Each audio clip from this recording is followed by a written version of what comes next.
Oke, baik, selamat bertemu kembali di pertemuan yang ke-7 mata kuliah pemrograman berorientasi objek atau OOP, di mana pada pertemuan yang lalu kita sudah membahas baik itu penggunaan fungsi logika dan juga fungsi perulangan, di mana masing-masing Anda sudah mengerjakan latihannya. Nah, pada kesempatan ini kita akan masuk ke dalam materi berikutnya, yaitu penggunaan array atau dan fungsi array, fungsi string di dalam array. Oke, kita lihat tujuannya adalah bagaimana Anda bisa paham bagaimana penggunaan array dan string, lalu bagaimana Anda mampu untuk menggunakan beberapa operator dan metode yang menyertai penerapan array dan string yang akan kita bahas pada kesempatan ini. Bagaimana kita nanti mengakses nilai-nilai yang ada pada array. Pengertian dari array adalah merupakan tipe data yang kita gunakan, tetapi dalam data yang sifatnya berkelompok dan disajikan secara berurutan. Ya, jadi merupakan kelompok data yang kita disusun secara berurut. Setiap elemen data memiliki tipe data yang sama.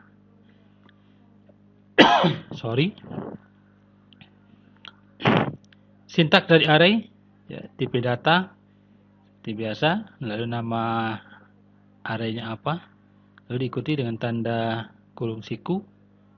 Ya, sebagai contoh adalah integer penjualan. Kita akan membuat sebuah variabel array dari penjualan dengan tipe data integer. Nah, isinya adalah 10 dan 12. Contohnya seperti ini cara membuat atau menulis program Java dengan menggunakan array. Nah, untuk mengetahui jumlah kelompok data yang bertipe array dapat digunakan perintah length. Nah, maksudnya di sini adalah kita ingin mengetahui jumlah data yang ada di dalam array itu kira-kira berapa. Maka kita gunakan mencarinya adalah nama variabel array lalu ada titik length. Nah, inilah script yang digunakan untuk menghitung jumlah array atau jumlah data di dalam array. Oke, nah kita contohkan sebuah program seperti ini. Ya, ini adalah paket array. Data yang ada di sini adalah integer penjualan. Nah, seperti tadi kita buat sebuah variabel, mendeklarasikan sebuah variabel dengan tipe integer. Nama variabelnya adalah penjualan. Isi datanya adalah seperti ini. 100, 120, 112, 132, 135 sampai dengan 125. Ya.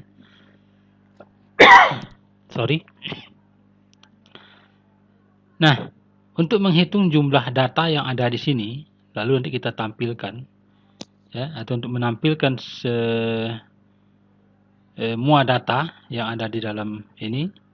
Nah, itu kita gunakan perintah for. Jadi harus ada perulangannya. Jadi yang kita gunakan di sini adalah perulangan. Lalu nanti jumlah datanya itu berapa? Nanti kita tampilkan. Kebetulan di sini tidak ada jumlahnya, mungkin harus digeser ke atas ya. Ini terpotong. Ya, kita lihat integer n sama dengan penjualan length. Ya. Lalu sini adalah for integer i sama dengan 0, i kecil dari n, i plus plus. Jadi inilah jumlah datanya. Ini mencari jumlah datanya. Lalu tampilkan sistem out brilliant jumlah penjualan k, ya, ki ini. Tampilkan penjualan, tampilan ini.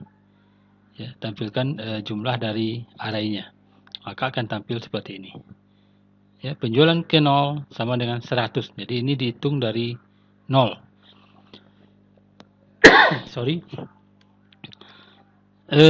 Kelompok array itu disusun dalam bentuk indeks. Indeks itu dimulai dari 0.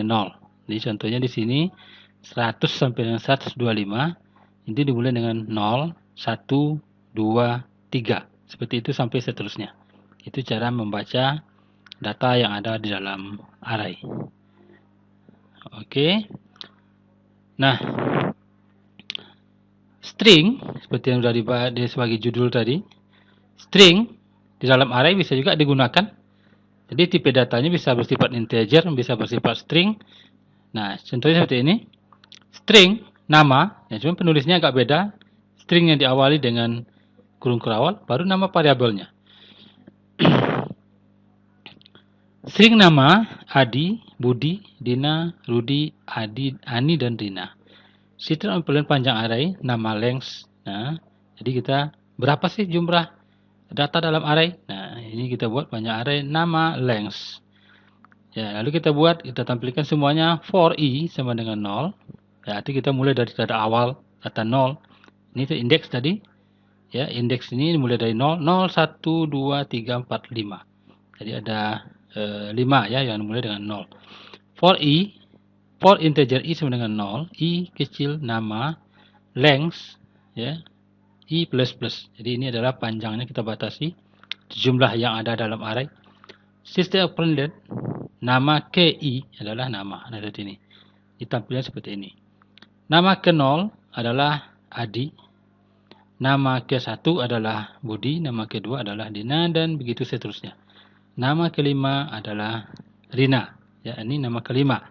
Walaupun di sini urutannya yang ke-6 karena dia merupakan susunan berdasarkan indeks yang dimulai dari 0. Oke, kita lanjut. Model array sebagai yang dijelaskan merupakan suatu yang dijelaskan di awal tadi. Itu adalah array satu dimensi. Ya, sangat dimungkinkan satu variabel membutuhkan array 2 dimensi. Misalnya pada aplikasi matriks, nah, sintak untuk array 2 dimensi diberikan sebagai berikut. Ya, tipe datanya sama, cuma yang berbeda adalah kotaknya ada 2. Ya, kotak kurung kerawalnya ada 2. Ini yang menandakan bahwa array yang kita buat ini adalah array dengan tipe 2 dimensi. Nah, contohnya seperti ini, array 2 dimensi. Sorry. String ada 2 kotaknya, nama ya. Nah, perbedaannya yang tadi adalah ada 2 kurungnya ya, karena di 2 blok nama ya. Kita akan nanti menggabungkan Pak Joko, Bu Ana dengan Mbak Yuni. Ya. Nah, sehingga tampilannya seperti ini. Nah, Anda perhatikan indeksnya ya, indeksnya harus sama. Ya, sheet yang perolehan nama 0, 0 berarti 0, 0. Ya. Ya, ini urutan kelompok ini. Ya, sorry. Ini adalah urutan kelompok ini. 0, 0 ya, nama 1, 0. Berarti yang dipakai di sini adalah sama-sama 0. Ini 0. Pak Joko. Ini adalah 1, 1 ini adalah secara garis besar 0. Ini 1. Ya, di sini sama 0, 0 kena ini, 1 ini. Ya. Lalu 1, 1 ini dia. Ana. Jadi Bu Ana, Mbak Yuni, dan begitu seterusnya. Oke, itu 2 dimensi. Nah, array juga bisa digunakan untuk mencari nilai-nilai seperti ini. Ya, contohnya kita membuat kumpulan nilai tugas dari seluruh mahasiswa. Contohnya daftarnya seperti ini. Ya, rata-rata tugas UTS dan UAS. Lalu selanjutnya cari nilai akhir untuk setiap mahasiswa yang merupakan adalah nilai rata-rata ya dari UTS dan UAS. Selanjutnya bernilai dengan menyusun sebagai berikut. Ini ketentuannya. Nah, programnya seperti ini. Ya, Anda perhatikan dari kelompok data tadi, double nilai ya, 1, 2, 3, 4, 5. Kita balik ke atas. Ya, ada 5 nilainya, 1, 2, 3, 4, 5. Barisnya ada 5. Ya, lihat datanya. Nah, seperti ini. Integer n nilai n, integer n nilai sama nilai ini adalah semua nilai yang ada di dalam array. Sorry. Char huruf for integer i sama dengan, maka kita baca dulu semuanya. Integer m sama dengan nilai i length. Jadi ini adalah untuk mencari total nilainya, ya, per kelompok ini, ya, per kelompok ini. Jadi dicari dulu, baru double total nilai sama dengan 0. Ini variabel untuk menampung nilai total nilai. Nah, for i integer j sama dengan 0, ya, j kecil dari m, j plus plus. Jadi j kecil dari m berarti kita menampilkan yang kecil dari ini, ya, kecil dari m ini datanya. Ya, total nilai sama dengan nilai i j. Nah, double rata-rata total nilai adalah ini. Jadi yang penting di sini rumusnya, ya, yang penting di sini. Ya, if rata-rata kecil dari maka huruf A, else rata-rata kecil dari 70 huruf B. Nah, ini adalah ketentuan dari ini tadi. Ya, silakan Anda lihat, perbandingkan. Nah, lalu sampai dengan terakhir huruf E. Jadi else-nya adalah E.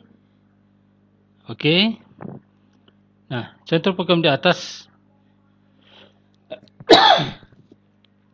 adalah array dua dimensi. Pada dimensi maka hasilnya adalah sebagai berikut. Ya, nilai mahasiswa ke-1 adalah ke-0 adalah 60 rata-rata dari kelompok pertama. Nilai yang kedua adalah ini, dan nilai yang terakhir adalah ini. Jadi ini sudah langsung tampil di sini nilainya BA BA, ya, seperti ini. Ya, jadi itulah untuk menentukan rata-rata nilai dari mahasiswa. Ya, nah ini yang tadi penjelasan dari program yang tadi. Ya. Ya, silakan Anda lihat length adalah panjang dari variabel dari kelompok 1 ini. Ya, nilai length. Lalu ada 2 kelompok 2. Ya, dan 3 itu langsung dibaca dari kelompok ini. Jadi ini sebagai nolnya. Ya. Ya, for i sama dengan 0, i kecil dari kelompok 1. Ya, i plus plus. Double. Nah, ini adalah variabel untuk double total. For i, for integer j sama dengan 0, j kecil dari kelompok 2, j plus plus. Nah, tampilkan 2. Ini 2. Ya, total nilai ij, sistem equivalent, double rata-rata, sistem equivalent rata-rata. Nah, memang untuk memahami ini Anda harus mencoba programnya, ya, supaya kita betul-betul paham apa yang dimasukkan dari skrip tersebut. Ya, oke, kita lanjut dulu. Kita lanjutkan dengan fungsi string tadi. Ya, kenapa string juga harus dimasukkan di dalam array? Ya, rupanya fungsinya string itu juga bisa sebagai pembanding kita atau menghitung jumlah string yang ada di dalam array itu. Ya, contohnya string judul pemrogram objek. Nah, ini membandingkan kira-kira tulisan ini sama nak dengan yang lain, begitu. Contohnya seperti itu. Ya, fungsinya adalah untuk mengetahui panjang string. Untuk mengetahui panjang string dapat digunakan metode length. Nah, seperti ini. Jadi, string A pemrograman berbasis objek. String B adalah jurusan teknik informatika. Ya, berikutnya sampai berikutnya ini hanya variabel saja. Lalu integer NA, A length, panjang. Ya, jadi di sini panjang string length. Jadi panjang ini berapa? Nah, ini jawabannya dari program tersebut. Pemrogram berorientasi objek, panjang string sama dengan 30. Ya, jurusan teknik informatika panjang dengan 26 karakter. Nah, jadi untuk menghitung panjang string yang kita masukkan di dalam array. Oke. Anda harus membuat latihan yang ada di modul atau yang ada di video, nanti slide juga akan saya sertakan. Dicoba latihannya agar kita paham apa fungsi penggunaan dari array tersebut. Nah, kita coba lihat ke programnya, ya, ke NetBeans-nya. Nah, contohnya seperti ini. Kita mulai dari awal yang array dasar. Sorry. Di sini adalah array dengan satu dimensi, ya, string nama Adi, Budi, Dina. Ya, kita ingin menampilkan hasilnya, ya, string panjang array nama, ya, ini adalah menentukan panjang array. For, ya, lakukan pencarian dalam array, lakukan perulangan, lalu tampilkan nama yang ada di dalam array. Maka tampilannya adalah seperti ini. Ya. Nah, nama kedua adalah Dina. Oke, array yang kedua. Nah, ini berbeda cara penulisan, tapi hasilnya tetap sama. Ya, cuman ini diurutkan ke bawah. Ya, hasilnya tetap sama seperti tadi, cuman format penulisannya aja yang berbeda. Jadi jangan Anda ragu, ya ini hanya beda penulisan saja. Oke, kita lanjut ke array 2 dimensi. Nah, ini tadi yang program dengan apa? Pak Joko, Pak Budi. Nah, yang paling Anda harus perhatikan adalah di sini. 00, 10. Nah, maksud dari ini adalah 00 adalah mengambil indeks ke 0 dari kelompok yang pertama. Ini kan kelompok pertama 0, ini kelompok kedua 1. Jadi 00, 10, 01, 11. Nah, tinggal tampilannya. Ya, Pak Joko, Bu Ana, dan Pak Yuni. Nah, itu kira-kira. Nah, berikutnya adalah contoh menghitung, ya, total, ya, rata tadi. Nah, kita contohkan, kita jalankan. Nah, seperti ini. Ya, ini kebetulan tidak diikuti dengan komentarnya. Langsung dicari, ya, jumlah total dari sini adalah 23. Ya, yang kedua adalah 80 rata-ratanya, yang ke kelompok ke berikutnya adalah 73,33. Ya, itu kira-kira. Nah, yang terakhir adalah, nah ini agak sulit. Sorry. Di sini kita akan menampilkan daftar, ya, implementasi tadi dari yang latihan tadi, tapi kita hasilkan dalam bentuk kotak seperti ini, row dan kolom, ya. Nah, ini silakan Anda coba nanti. Ini agak sulit juga Anda memahami program ini, tapi kalau Anda coba, saya yakin Anda juga akan bisa. Ya, kita awali dengan data seperti ini. Ardi, Fian, Robi. Jadi yang punya data adalah Ardi, Fian, dan Robi. Ardi datanya adalah 60, 70, 30. Fian adalah 80, 70, 90. Lalu double adalah sebuah variabel untuk menampung nilai total nilai. Ini adalah untuk variasi tampilan saja. Nah, yang paling pokok di sini adalah for integer row sama dengan 0. Nah, jadi kita mulai dari tampilan baris yang pertama. Apa isinya? Nah, baris yang pertama contohnya yang kita masukkan adalah nama. Jadi for in column sama dengan kolom 0, kecil dari 3, kolom plus. Tip out print nilai dalam kolom. Ya. Nah, total nilai, ya, 0,5 kali ini, ya. Nah, kita anggap 50% dari nilai pertama itu 0,45 untuk nilai UAS, lalu 0,2 untuk nilai row 3, nilai tugas. Ya, nah kita jalankan, maka hasilnya akan seperti ini. Oke, silakan Anda coba nanti pahami, ya, coba Anda buat. Nah, jika nanti ada sebuah pertanyaan atau apa, silakan melalui chat atau WA juga boleh. Nah, terkait dengan ini, apa yang harus Anda kerjakan? Yang Anda kerjakan adalah latihan nanti yang ada di slide yang akan saya share, di dalam Google Class. Silakan Anda buat di situ, dan semua latihan yang dibuat itu harus dikumpulkan ke dalam Google Class, ya, dan semua harus dikumpulkan juga di dalam Google Class. Oke, saya kira Anda sudah cukup paham. Walaupun nanti ada yang ragu, silakan ditanyakan pada saat perkuliahan. Barangkali demikian saja untuk pertemuan kali ini. Selamat mengerjakan latihan. Saya tutup. Assalamualaikum warahmatullahi wabarakatuh.